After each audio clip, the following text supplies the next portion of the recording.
Disease यानी कि disturbance in is. अब ये बीमारी क्या होती है उसको समझना बहुत ज़रूरी है। बीमारी कुछ भी नहीं है, बीमारी केवल हमारे माइंड का प्रोजेक्शन है। अब एक पेशेंट की ही बात करता हूँ। वो पेशेंट जब भी दिखाने आते थे तो मन में एक ही सोच, और जानबूझ के हर महीने शुगर चेक कराते थे। मतलब उनके अंतर्मन में कहीं न कहीं ये बैठा था कि मुझे डायबिटीज़ होगा। अब मन क्या खेल खेलता है वो देखो। मन ही करता, मन ही भोगता।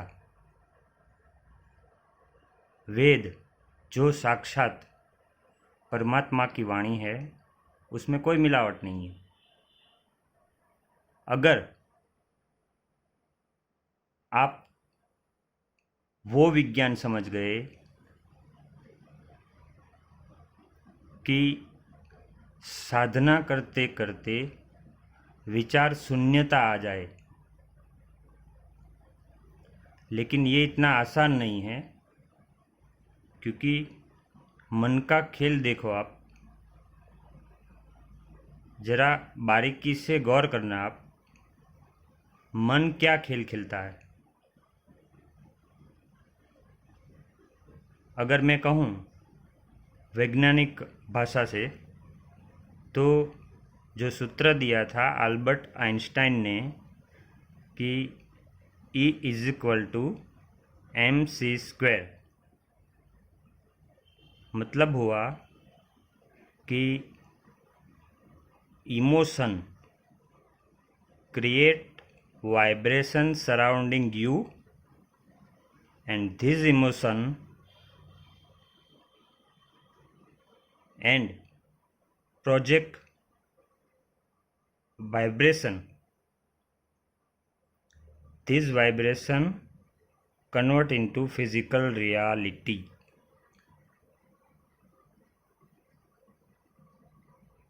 जो साधना नहीं करते हैं वो जरा गौर से देखना, पूरे दिन क्या सोचते हैं। वही सोचते हैं जो उनको नहीं चाहिए। और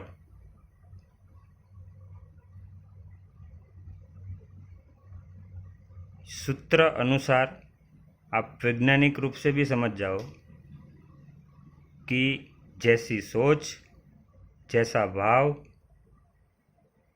वैसी ही ऊर्जा, और आपके चारों तरफ वही आभा मंडल क्रिएट होता है। अगर वो आभा मंडल नेगेटिविटी से भरा हुआ है तो बीमारियां अट्रैक्ट होगी। अगर वो फुल्ली पॉजिटिव है, खुश है मन से, तो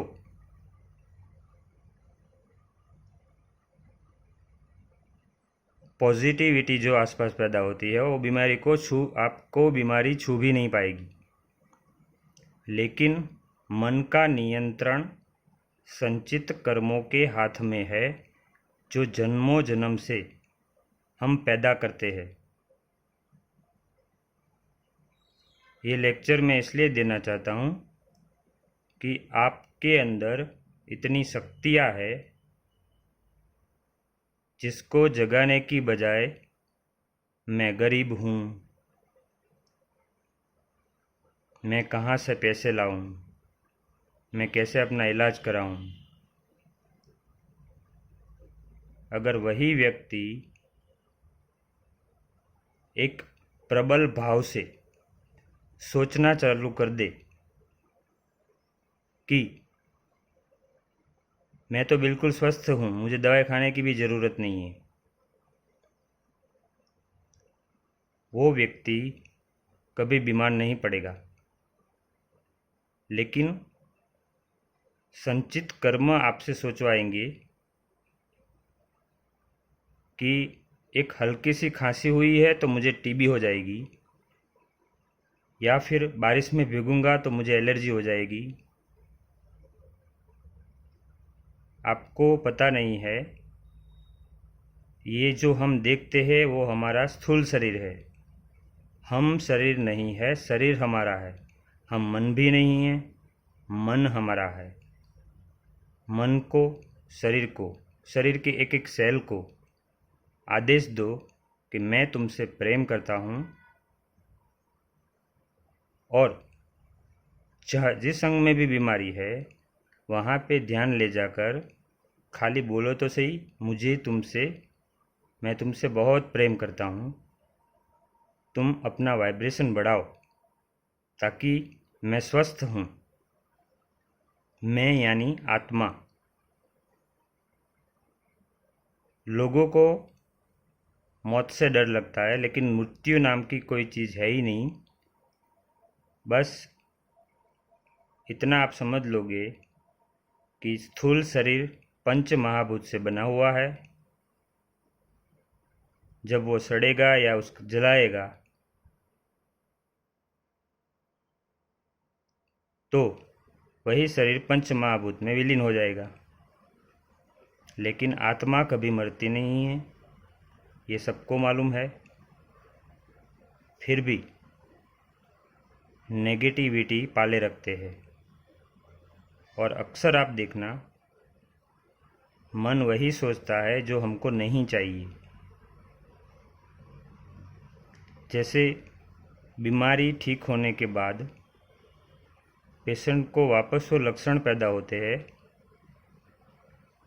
तो वो सोचने लगता है तो दवाई खाई तब तक ठीक रहा, दवाई बंद करता हूँ तो वापस वैसा।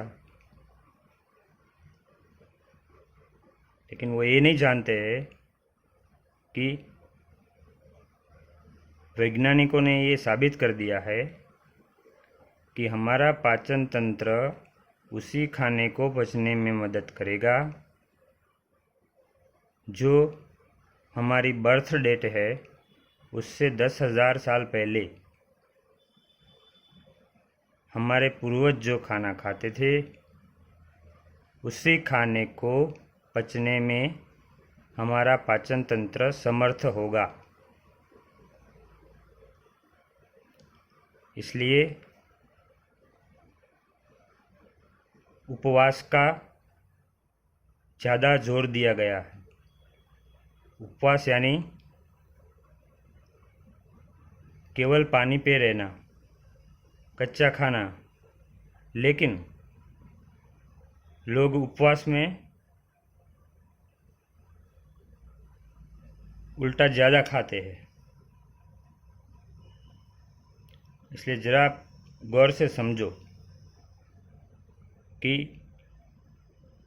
आपको करना कुछ नहीं है। सुबह उठो, प्राणायाम करो, ऊपर वाले के लिए टाइम निकालो, क्योंकि सबसे बड़ा डॉक्टर मेरा शिव, मेरी मैया आद्याशक्ति, वही सबसे बड़े डॉक्टर है। वो चाहेंगे वही होगा, तो उनको अपना डॉक्टर बनाना सीखो। वही कर्म काटने में सक्षम है। गुरुदेव, मेरे प्यारे गुरु, जिसके ज्ञान से आपको जो ये चीज़ बता रहा हूँ कि अगर आप बीमार हो, दवाई खा रहे हो, तो ये मत सोचो कि ये दवाई उससे मैं ठीक होऊंगा कि नहीं होऊंगा। हाँ, इतना ज़रूर है, एलोपैथी मेडिसिन बिना जड़ी बूटी के जो ले रहे हैं वो भविष्य में बड़ी बीमारियों में फंसेंगे। जैसे कोई लाइफ इंश्योरेंस लेता है, कोई मेडिकल इंश्योरेंस लेता है तो उन्होंने एक चीज़ क्रिएट कर दी कि मुझे भविष्य में बड़ी बीमारी होने वाली है, हॉस्पिटल का खर्च ज़्यादा आएगा, इसीलिए मैंने मेडिक्लेम कराया है। तो उन्होंने मेडिक्लेम करा के एक प्रोजेक्ट कर दिया कि मुझे बड़ी बीमारी होगी,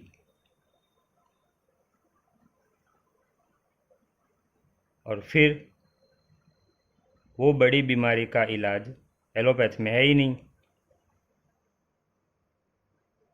क्योंकि अगर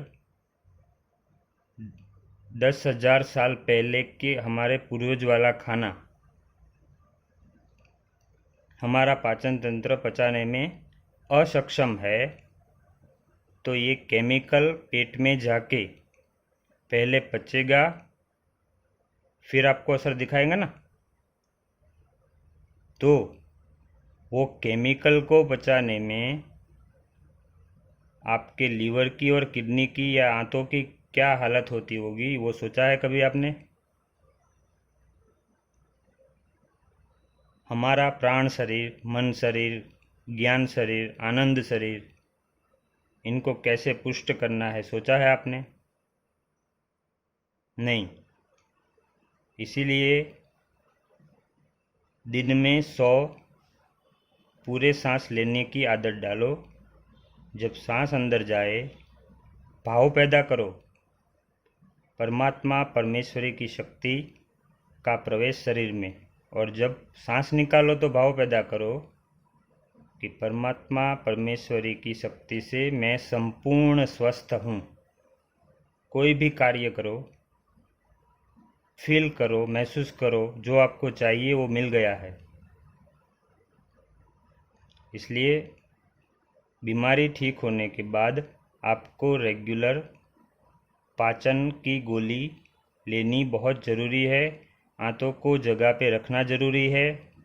इसीलिए नाभिक जगह पे लाने की क्रिया 3 बार सुबह, 3 बार शाम को सोने से पहले करो। जो असली पद्धति है वो साधना के दौरान ही अनुभूत हुआ कि पाचन तंत्र एक्टिवेट रहे। ऐसी गोली 2 निवाला खाने के बाद घी से लो, फिर तीसरा निवाला खाओ, और जिस अंग में भी रोग है उसको एक्टिवेट करने की गोली भी 2 निवाला खाने के बाद लेनी चाहिए। और फिर जब खाना खाते खाते खाना आधा हो जाए तो बीच में आपके सभी ऑर्गन स्वस्थ रहे और खाना भी हजम हो जाए, ऐसी गोली का सेवन करो। खाना खाने के तुरंत बाद पानी मत पियो, सीधा वज्रासन में बैठ के 7 बार गले का कुंचन, 7 बार उज्जयी प्राणायाम और 7 बार मंडूकासन करो, तो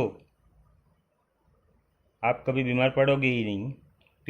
लेकिन मैंने जो बताया कि संचित कर्म, उसको काटना ज़रूरी है, और उसके लिए ऊपर वाले का ध्यान करना भी ज़रूरी है। जो शरीर हमको भगवान बना सकता है, उस शरीर को केवल जीभ के स्वाद के खातिर खराब मत करो। जीवन को धन्य बनाओ। और मेरे गुरु के लेक्चर नियमित आप सुनो। वो इतने भोले हैं जैसे भोलेनाथ है, क्योंकि वो भी साक्षात शिव समान ही है। और किसी में अंतर मत समझो। और पोषक तत्वों की कमी के कारण भी रोग होते हैं, इसलिए महीने में 5 दिन ऐसे चुनो कि वो 5 दिन आप विटामिन खाओ जो 1 महीने तक काम करे। पानी खाने के 1 या 1.5 घंटे बाद पियो। दिन भर ज़्यादा से ज़्यादा पानी पियो, लेकिन घूंट घूंट मुंह में घुमा घुमा कर लार अंदर उतरती रहे, ऐसे ही पानी पियो। पानी पीते हुए भी सोचो, दवाई खाते हुए भी सोचो कि ये शरीर में जाएगी और मेरा शरीर संपूर्ण स्वस्थ हो जाएगा, मतलब कि संपूर्ण स्वस्थ है। लेकिन लोग ठीक होने के बाद सब भूल जाते हैं, फिर बोलते हैं कि ये तो बीमारी वापस आ गई। बीमारी वापस आना और बीमारी मिटाना डॉक्टर के हाथ में नहीं है, ऊपर वाले के हाथ में है। उनको अपना डॉक्टर बनाओ। डॉक्टर तो एक माध्यम है, ठीक तो वही करेंगे जिन्होंने पूरी सृष्टि का निर्माण किया। अगर समझ में नहीं आया हो तो आप कमेंट में लिखना, मैं और डिटेल में बताऊंगा। लेकिन एक चीज़ याद रखो कि अगर 15 गोली मैंने एक साथ खाने के लिए आपको दिया है तो लोगों को 15 पानी पूरी ज़्यादा नहीं लगेगी, लेकिन 15 गोली ज़्यादा ज़रूर लगेगी।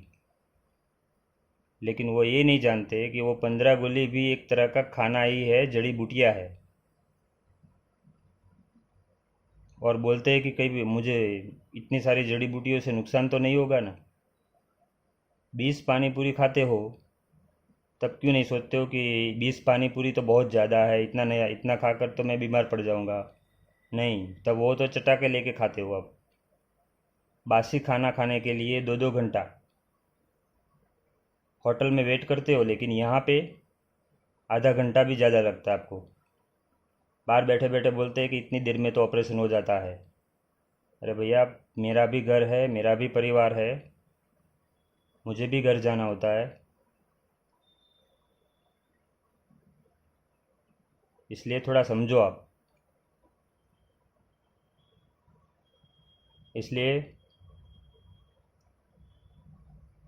नियमित, अगर आप खाना हजम करने की दवाई, महीने में 5 दिन विटामिन, पानी पीने के नियम का पालन, साधना, प्राणायाम करोगे तो ही स्वस्थ रह पाओगे। बाकी एक के बाद एक बीमारी में फंसते ही रहोगे, डॉक्टरों की गलती निकालोगे।